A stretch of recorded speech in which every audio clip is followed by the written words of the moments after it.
رسول اکرم صلی اللہ علیہ وآلہ وسلم کا فرمان ہے، جو شخص یہ کلمات اپنی زبان پہ لے آتا ہے، رضیت باللہ ربا وبالاسلام دینا وبمحمد نبی، اے اللہ میں تجھے رب مان کے راضی اور تیرے بھیجے ہوئے دین کو اپنی زندگی کا دستور مان کے راضی، اور محمد الرسول اللہ صلی اللہ علیہ وسلم کو اللہ ذوالجلال کا سچا پیغمبر مان کے راضی۔ یہ تین جملے اللہ تعالیٰ کی اتنی رحمتوں کے مالک انسان کو بنا دیتے ہیں۔ سب سے پہلی رحمت جو نازل ہوتی ہے کہ جس طرح یہ راضی ہے، اللہ ذوالجلال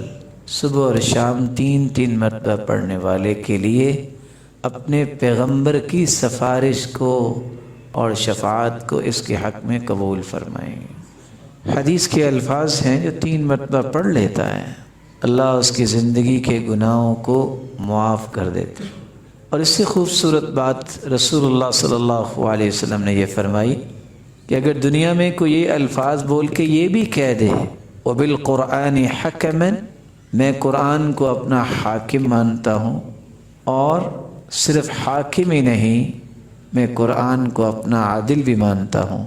تو اللہ دنیا کے اندر اگر آپ پہ کوئی ظلم کرنا چاہتا ہے تو اس کے ظلم سے محفوظ فرمانے۔ اور آپ نے فرمایا لَآخُذَنَّهُ بِيَدِي، میں اپنے ہاتھ سے اس انسان کا ہاتھ پکڑوں گا